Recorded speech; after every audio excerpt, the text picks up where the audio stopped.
வணக்கம் ஃப்ரெண்ட்ஸ். லட்சுமி அவர்கள் எழுதிய பெண்மனம், அத்தியாயம் 14.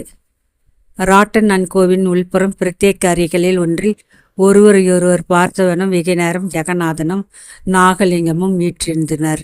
திடீரென்று நாகலிங்கம் மௌனத்தை கலைத்து தன் நண்பனை பார்த்து பேசினான். என்னப்பா இது, ஒரே சத்தியாகிரகம் பண்ற? இப்படியே உட்கார்ந்துட்டு இருந்தால் நேரமாகவில்லையா? ஒரு கிளாஸ் திராட்சை ரசத்தை சாப்பிடு, 2 பேரும் குஷியாக எங்காவது சுற்றி விட்டு வரலாம் என்று உற்சாகப்படுத்திவிட்டு தன் கையில் இருந்த பானத்தை ஒரே வாயில் மடக்கென்று கொடுத்தான். எனக்கு ஒன்றுமே பிடிக்கவில்லை. மனசு இருக்கிறனே பைத்தியம் பிடித்து விடுமோ என்று கூட தோன்றுகிறது என்று சலிப்பாக கூறினான். ஒரே முட்டாக இந்த வஸ்துகளின் மீது விரக்தி உண்டாகும்படி செய்த அவள் பெரிய மோகினியாகத்தான் இருக்க வேண்டும் என்று பரிகாசமாக கூறி சிரித்தான் நாகலிங்கம். இதை கேட்டதும் ஜெகநாதன் முகம் சிவந்து கொண்டது. என்னை கல்யாணம் செய்து கொள்ள மறுக்கக்கூடிய பெண்களும் இருக்கிறார்கள் என்பது எனக்கு இப்பொழுதுதான் புலனாகிறது. எங்கள் சமூகத்தில் பெண்கள் மிகவும் மலிந்து கிடக்கிறவர்கள். புருஷன் என்று பெயர் படைத்தால் போதும், காலடியில் வரதட்சணையுடன் வந்து விழுவார்கள் என்று நான் நினைத்திருந்தது எல்லாம் பொய்யாக்கிவிட்டாலே சந்திரா. என்னை துச்சமாக தூக்கி எறிஞ்சு பேசிவிட்டால் அல்லவா சென்றால் என்று மிகவும் அலுப்புடன் ஜெகநாதன் சொன்னான். எவ்வளோ ஒருத்தி வந்து உன்னை பாழ்படுத்தி விட்டாலே கல்யாணம் செய்து கொள்ளக்கூடாது என்று உன் கொள்கைகளை எல்லாம் பொடியாக்கிவிட்ட அவளை எனக்கு கூட பார்க்க வேண்டும் என்ற ஆசை உண்டாகிறது என்று பரிகாசமாக கூறிய நண்பனின் பேச்சு கேட்டதும் ஜெகநாதன், எல்லா பெண்களையும் போல் இவள் இல்லை, இவள் மீது நான் காதல் கொண்டிருக்கிறேன் என பகர்ந்தான். காதல் காதல் காதலாவது மண்ணாங்கட்டியாவது கதாசிரியர்களும் கவிகளும் உளரும் அபத்தம் அது. நீயும் பேத்தர புறப்பட சொல்கிறேன். அந்த கழுதைக்கு கொடுத்து வைக்கவில்லை என்றால் வீட்டு தள்ளு. ஒரு விஷயத்தில் நீ பிழைத்தாய். கல்யாணத்திற்கு அவள் சம்மதித்து விட்டிருந்தால் நீ இப்பொழுதே பெரிய பந்தியில் அல்லவா சிக்கி கொண்டிருப்பாய் என்று ஒரு குட்டி பிரசங்கம் செய்தான் நாகலிங்கம். அவன் சந்திராவை அலட்சியமாக பேசியது ஜெகநாதனுக்கு அருவருப்பை உண்டாக்கியது. உனக்கு காதல் என்பது புரியாவிட்டால் போகிறது. சந்திராவே, நீ அவமரியாதையாக இனிமேல் என் எதிரில் பேசாதே. அவளை நான் மிகவும் மதிக்கிறேன் என்றான் கோபமாக. அடேயப்பா, பரவாயில்லையே, அவள் என்னை விட உனக்கு உயர்ந்தவளாக போய்விட்டால் போலிருக்கிறதே என்று கூறிய நாகலிங்கத்திற்கு தன் நண்பனின் விசித்திரமான போக்கு சிறிதும் விலகுவதாக இல்லை. இதனால் என்ன வந்தாலும் சரி, நான் அவளை எப்படியாவது மணந்து கொள்ள முடிவு செய்துவிட்டேன். அவள் இல்லாவிட்டால் எனக்கு உலகத்தில் ஒன்றுமே இல்லை. அவள் மட்டும் என் மீது கொஞ்சம் பிரேமை காட்டினால் வாழ்க்கை ஈடேறிவிடும் என்று சொல்லி ஜெகநாதன் பெருமுச்சிருந்தான். வேண்டுமானால் உன்னுடன் நான் பந்தயம் வைத்து கொள்ளவும் தயார். மனிதர்கள் மனமே குரங்கை போன்றது. கிடைக்கும் வரைதான் ஒரு பொருள் மீது மகத்தான ஆசை இருக்கும். கைக்கு அது வந்த பின் அந்த ஆசை அடங்கிவிடும். சந்திராவை நீ கல்யாணம் செய்து கொண்டதும் உண்மையான கிரகஸ்தனாக ஆகிவிடுவாய் என்பதை நான் நம்ப மாட்டேன் என்றான் நாகலிங்கம். வேண்டுமானால் நீ பாரேன் என்று வீம்பி பேசிக்கொண்டு ஜெகநாதன் தன் கடிகாரத்தை உற்று நோக்கினான். சற்றென்று நிமிர்ந்து மணி 9 போகிறது. இன்று உன்னோடு வெளியில் வர சௌகரியப்படாது. எனக்கு வீட்டுக்கு போக வேண்டும் என எழுந்த அவசரமாக அறையை விட்டு வெளியேறினான். நாகலிங்கத்திற்கு ஜெகநாதனின் மனப்போக்கு மிக்க வியப்பையும் வேதனையையும் உண்டாக்கியது. காதல் என்றால் மனிதனை பித்தனாக்கி விடுமா என்ன? என்னை பொறுத்தவரையில் காதல் என்பது என் அகராதியில் இல்லையே என்று முணுமுணுத்து கொண்டு தனியே வெளியே போக மனமற்றவனாய் திரும்ப ஒரு நாட்காலியில் உட்கார்ந்து, பையா, போர்ட் ஏ பாட்டில் என்று கூவினான். வீட்டை அடைந்த ஜெகநாதன் சாப்பாடானதும் வழக்கம் போல் தனது அறைக்கு செல்லாமல் சமையல் கட்டிலேயே மேற்காரியங்களை கவனித்து கொண்டிருந்த தன் தாயார் காமாட்சி அம்மாளிடம் வந்து நின்றான். காமாட்சி அம்மாள் எல்லோருக்கும் சாப்பாடு போட்டுவிட்டு தான் சாப்பிட உட்கார்ந்திருந்த சமையல்கார சேஷிக்கு சாதம் பரிமாறி கொண்டிருந்தாள். ஏமா, நீ சாதம் போடாவிட்டால் வேறு யாரும் இல்லையா என்ற ஆதரவுடன் அவன் வினவியதை கேட்ட காமாட்சி அம்மாளுக்கு தன் காதுகளையே சிறிது நேரம் நம்ப முடியவில்லை. பாவம், சேஷ் இத்தனை நாழியாக கை வேலையாக இருந்தாள் என்று பரிந்து கொண்டு சொன்னாள் காமாட்சி அம்மாள். மண்ணியை வேண்டுமானால் உதவிக்கு கூட்டிக் கொள்கிறது தானே, உனக்கு இந்த வேலையெல்லாம் செய்ய சக்தி இருக்கா அம்மா என்ற அன்புடன் கடிந்து கொண்டான் பிள்ளை. நான் பழைய காலத்து பொம்மநாட்டியப்பா, இன்னும் சக்தி குறையலை என்று காமாட்சி அம்மாள் புன்னகையுடன் கூறினாள். அம்மா, உங்ககிட்ட ஒன்று பேசணும். ஹால் பக்கம் சீதவாயன் என்ற மகன் என்றுமில்லாத கனியுடன் அழைத்ததை கேட்டவுடன் காமாட்சி அம்மாள் கைவேலியை போட்டுவிட்டு அவனை தொடர்ந்து சென்றாள். முதலில் ஜெகநாதனுக்கு இப்படி ஆரம்பிப்பது என்றே புரியவில்லை. சற்று தயங்கிவிட்டு தொண்டையை கனைத்து சரிப்படுத்தி கொண்டான். அம்மா, நான் கல்யாணம் பண்ணி கொள்வதாக தீர்மானித்து விட்டேன். உனக்கு அந்த குறை இருக்க வேண்டாம் என்பதனால் அப்படி ஒரு தீர்மானம் செய்தேன் என்று ஒரு வழியாக விஷயத்தை சொன்னான். காமாட்சி அம்மாளின் மனம் சந்தோஷத்தினால் பூரித்தது. நிஜமாகவா என்றால் குதூகலத்துடன். பெண் கூட யார் என்று தேர்ந்தெடுத்து விட்டேன். மேலே கல்யாணம் செய்து வைப்பதே பெற்றோர்களின் பொறுப்பு. இங்கே சகுந்தலாவுக்கு டியூஷன் சொல்லிக் கொடுக்க வந்திருந்தாலே சந்திரான ஒருத்தி, அவளை எனக்கு மிகவும் பிடிச்சிருக்கிறது. கல்யாணம் பண்ணி கொண்டால் அவளையே பண்ணி கொள்வேன். அப்பா அவள் வீட்டு அந்தஸ்து போதாதென்று தகராறு செய்தால் அவ்வளவுதான். என் ஆயுள் முழுவதும் பிரம்மச்சாரியாகவே இருக்க தீர்மானித்து விட்டேன். அப்பாவிடம் சொல்லி சரிப்படுத்த வேண்டியது உன் வேலை என்று மேலும் நிற்காமல் தைரியமாக சொன்னான். காமாட்சி அம்மாளுக்கு சட்டென பதில் என்ன சொல்வதென்று தெரியவில்லை. சந்திரா டியூஷன் சொல்லிக் கொடுக்க வந்தவள் திடீரென்று தானே நின்று விட்டாள். கூப்பிட்டு அனுப்பிய பிறகு நான் இனி வர முடியாது என்று பதில் அனுப்பியிருந்தால் காமாட்சி அம்மாளின் மனதை அது சற்று வருந்த செய்தது என்றே சொல்லலாம். தாங்கள் வெளியே போயிருந்த அன்று அவள் பங்களாவுக்கு வந்ததாகவும் ஜெகநாதன் அவளிடம் பேசி கொண்டிருந்ததை கண்டதாகவும் வேலையால் அவளிடம் சொன்ன பொழுது அவளுக்கு பலவித சந்தேகங்கள் தோன்றி மனம் குழம்பினாள் என்பது வாஸ்தவம். அதை பற்றி நீ யோசிக்க வேண்டாமாமா. வீட்டில் ஒருவரும் இல்லாத சமயம் அவளை நான் இங்கே நீங்கள் வர சொன்னதாக தெரிவித்து சம்மதம் பெற்றுவிட்டேன். இனி நடக்க வேண்டியது அப்பா அவளுடைய தந்தையை பார்த்து கேட்க வேண்டியதுதான். நாம் போய் பெண் தேடுவது இழிவு. அவர்கள் ஏழை என்றெல்லாம் அப்பா யோசித்தால் நான் இப்படியே தான் இருப்பேன். அம்மா, அவள் எவ்வளவு புத்திசாலி தெரியுமா? ஏழை பெண் என்றால் என்ன, ரொம்ப நல்ல குணம் என்று புகழ்ந்து கொண்டே போனான். காமாட்சி அம்மாள் வாயோடு மெல்ல சிரித்தாள். சந்திராவை பார்த்த முதலிலிருந்து எனக்கு கூட அவள் மேலே ஆசைதான். உங்க அப்பா வழிக்கு வந்தால் நான் விவாகத்துக்கு தடை செய்ய மாட்டேன். அவளை நாட்டு பெண்ணாக அடைய கொடுத்து வைக்க வேண்டும். கடவுள் கிருபை என்னவோ. அப்பாவிடம் மெதுவாக பேசி பார்க்கிறேன் என்றாள்.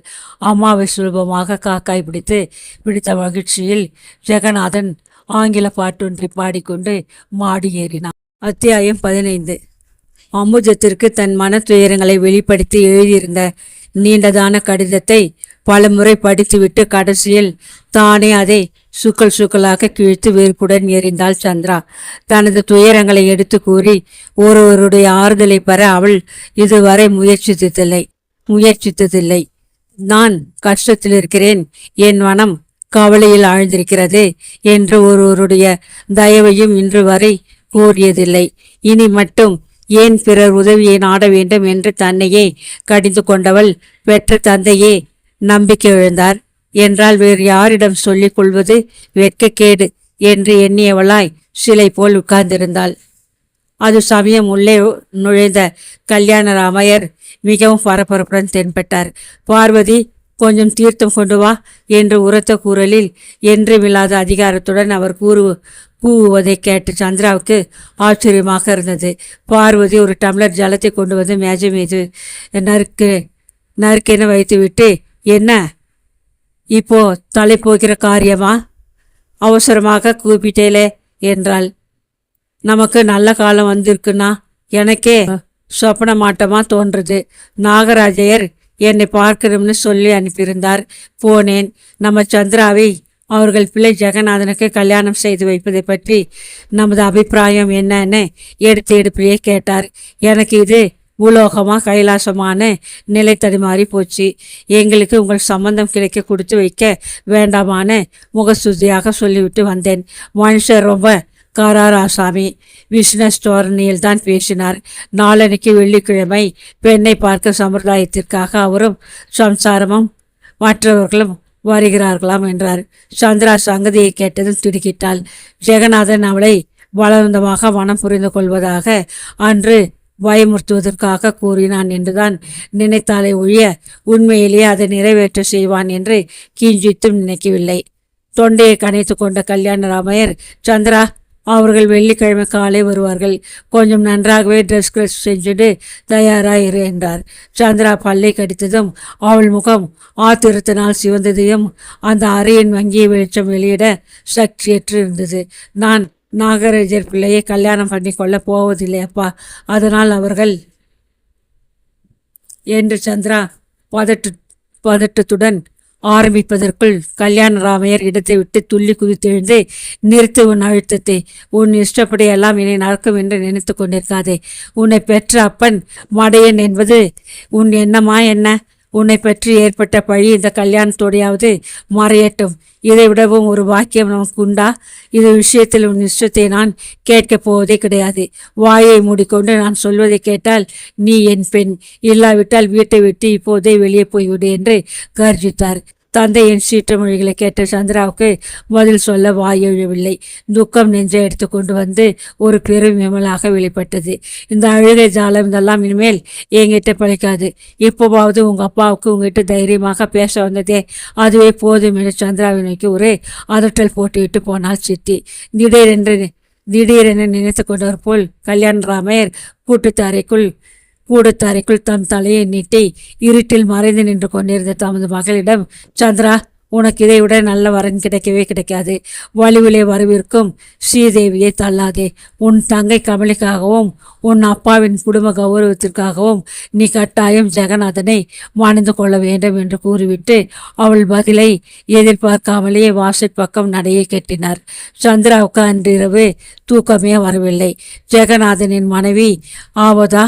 அப்பப்பா, என்ன துர்பாக்கியம் அது என்று மனம் விதுமினாள். அவள் மனதில் பலவித குருட்டு யோசனைகள் எழுந்தன. கதைகளில் வரும் சில கதாநாயகிகளைப் போல் விடுவதற்குள் எங்கேயாவது ஓடிவிட்டால் வீட்டை விட்டு அவள் எங்கே போவது? யாரை தெரியும்? யாரை நம்பி வெளியே போவது? அல்லது இந்த அல்ப உயிரை ஏதாவது விஷத்தினால் முடித்து கொண்டு விட்டால் என பலவாறு எண்ணி அவள் கண்ணீர் ஊத்தாள். மறுநாள் விடுந்தால் அவர்கள் வரப்போகிறார்கள். நாகராஜரை அவள் பார்த்ததில்லை. வந்து பார்க்க போகும் காமாட்சி அம்மாளை நினைக்கையிலே அவளுக்கு மிகவும் சங்கோஜமாக இருந்தது. ஜெகநாதன் தன்னை பற்றி அந்த அம்மாவிடம் என்னவெல்லாம் கூறியிருக்கிறானோ என்று எண்ணி அவள் மனம் மிகவும் அல்லல் பட்டு கொண்டிருக்கையில் அவள் தம்பி வேணுகோபாலன் சந்திரா என்று அருமையுடன் அழைத்து கொண்டு உள்ளே வந்தான். என்ன வேணும் என்றால் சந்திரா வாஞ்சையாக. அருகில் வந்து உட்கார்ந்த வேணு மிகவும் ரகசியமாக, அக்கா, நீ ஜெகநாதனை மணப்பதற்கு தடை சொல்வதா? அப்பா என்கிட்ட சொல்லி வருத்தப்பட்டார். ஜெகநாதன் நேற்று என்னை கூப்பிட்டு உன்னை பற்றி மிகவும் புகழ்ந்து பேசினார். உன்னை அவர் மணந்து கொண்டால் எனக்கு பெரிய வேலைக்கு சிபாரிசு செய்ய முடியும் என்றும் இன்னும் பல உதவிகள் செய்வதாகவும் சொன்னார். அவர் எவ்வளவு நல்லவர்! உனக்கு ஏன் அவரை பிடிக்கவில்லை? நாம் ஏழைகள், நமக்கு அவர்கள் சம்பந்தம் கிடைக்கக்கூடியதா? வலுவில் பெண் கேட்பது நமது சமூகத்தில் நடக்கக்கூடிய விஷயமா என்றான் பசப்பாக. வேணு கூட சமயம் வரும்போது சாதுரியமாக பேசுவான் என்பதை அன்றுதான் சந்திரா உணர்ந்தாள். தம்பியின் மனப்போக்கை அறிந்த அவள் ஏழைகள் என்பதற்காக பணத்திற்கு ஆசைப்பட்டு பிடிக்காத ஒருவரை மணந்து கொள்ள வேண்டுமா என்றாள் அலுப்புடன். அவர்கள் வீட்டு டியூஷனை நீ ஒத்துக்கொண்டதனால் ஜெகநாதனுக்கும் உனக்கும் சிநேகிதம் என சில போக்கிரிகள் கதை கட்டி விட்டார்கள். அதை கேட்கும் பொழுது எனக்கு எவ்வளவு அவமானமாயிருந்தது தெரியுமாக்கா? நீ அவரை மணந்து கொண்டால் அந்த பழி சொல்லாவது மறையுமல்லவா என்றான் தம்பி வேணு துணிவாக. சந்திரா திரைப்படைந்தாள். வேணுக்கு கூட இப்படி தன்னை அதட்டி பேசும் ஆற்றல் எங்கிருந்து வந்தது என வியப்படைந்தவளாய், அவரை மணந்து கொண்டால் அந்த பழி சொல்ல இன்னும் ஒத்து கொண்டதாகாதா என்று மெல்ல கேட்டாள். ஆகாதக்கா, அது மறைந்துவிடும். ஜனங்கள் அதை பற்றி பேசவே மாட்டார்கள். நீ இதை மறுத்தால் நமது குடும்ப கௌரவமும் மறையும். என்னையும் ஜெகநாதன் வேலையை விட்டு நீக்கி விடுவார். எனக்கு வரப்போகும் பிற்காலத்து மகத்தான வாழ்க்கைக்கு நீ குறுக்காக நிற்கிறாய். என் சகோதரியின் நடத்தையை குறித்து பிறர் பேசுவதை கேட்டு நான் தலை குனிந்து நிற்கவும் நேரிடும் என்றான். சந்திராவிற்கு தன் தம்பி மீது பாசம் அதிகம் என்றாலும் அவனது சுயநலமான மனப்போக்கு மிகுந்த கோபத்தை உண்டாக்கியது. வேணு, நீ என்னால் தலை குனிந்து நிற்க வேண்டாம். நான் அவரையே தான் மணந்து கொள்ளப் போகிறேன். உனக்கு வரவிருக்கும் அஷ்ட ஐஸ்வர்யங்களுக்கும் நான் குறுக்கே நிற்க மாட்டேன். போ மனசு சமாதானத்துடன் அப்பாவிடம் சொல்லி கவலைப்படாமல் இருக்க சொல் என்று படபடவென்று பொழிந்து விட்டாள். மறுநாள் காலை 10 மணி அடித்ததும் கல்யாணராமையர் இருப்பு கொள்ளாதவராய் மேலும் கீழும் உலாவிக் கொண்டிருந்தார். சந்திரா சித்தியின் உத்தரவின்படியே தன்னை நன்றாக அலங்கரித்துக் கொண்டு உட்கார்ந்திருந்தாள். வாசலில் கார் வந்து நின்றது. அதிலிருந்து இறங்கிய நாகராஜையரை வரவேற்று கூடத்தில் அமர செய்தார். பின்னால் வந்த ஜெகநாதன் கண்களால் சுற்றுமுற்றும் ஆராய்ந்து கொண்டே வெஞ்சியின் மீது உட்கார்ந்தான். வாருங்கள் என்று பல்லை எல்லாம் காட்டி காமாட்சி அம்மாளையும் கூட வந்த அலமேலுவையும் உபசரித்த பார்வதி சமையல் அறைக்கு முன்பக்கத்தில் இருந்த வராந்தாவில் அவர்களை உட்காரும்படி உபசரித்தாள். சந்திரா, வந்து நமஸ்காரம் பண்ணமா என்று தந்தையின் கனிவான குரலை கேட்ட சந்திரா கொலைக்களத்துக்கு அழைத்து செல்லப்படும் கைதியை போன்ற மனவேதனையுடன் வெளியில் வந்தவள் நாட்காலியில் கம்பீரமாக வீற்றிருந்த நாகராஜையரை ஏறெடுத்து பார்க்கவும் வெட்கினாள். சந்திராவின் மோகன உருவத்தை நன்கு நோக்கிய நாகராஜையரால் ஒரு கணம் தனக்குள்ளே ஜெகநாதனின் அதிர்ஷ்டத்தை வியக்காமல் இருக்க முடியவில்லை. நமஸ்கரித்து எழுந்த பெண்ணை இங்கே வந்து இவங்களுக்கும் நமஸ்காரம் பண்ணமா என்று அன்பு ததுவ பார்வதி அழைத்தாள். அவர்களின் முகத்தை பார்க்க அஞ்சி நமஸ்கரித்து விட்டு எழுந்து நின்றாள். மலர்ந்த முகத்துடன் தன் கைகளின் பக்கம் காமாட்சி அம்மாள் நீட்டிய பழம், புஷ்பம் முதலியவைகளை இயந்திரம் போல் வாங்கி கொண்டு திரும்பிய சந்திராவிற்கு அங்கே கூடத்தில் தன் தந்தைக்கு பக்கத்தில் வீற்றிருந்த ஜெகநாதன் தன்னையே விழுங்கி விடுபவன் போல் நோக்குவது தெரிந்தது. இருவர் கண்களும் சந்தித்தன. வெற்றி குறையுடன் ஜெகநாதன் அவளை குறும்புத்தனமாக பார்த்தான். சந்திரா தன் அழகிய கண்களால் அவனை வெட்டி விடுபவள் போல் ஒரு பார்வை பார்த்தாள். மறுகணம் அவள் தன் பார்வையை தாழ்த்தி கொண்டாள். ஏனெனில் அவள் கண்களில் பெண்மைக்குரிய தோல்விக்குரியான கண்ணீர் பொங்கி வழிந்து கொண்டிருந்தது. நாகராஜையர் அப்போதே கல்யாணத்திற்கு தேதியை குறிப்பிட்டு விட்டார் என்றும் கல்யாணத்தை தமது வீட்டிலே விமர்சையாக நடத்தப் போகிறார் என்றும் தந்தையின் வாயிலாக உணர்ந்த சந்திரா வரப்போகும் அந்த நாளை குறித்து வெறுப்போ அல்லது விருப்போ கொள்ள சக்தியற்று மரக்கட்டை போன்ற தன்னை மறந்த நிலையை அடைந்தாள்.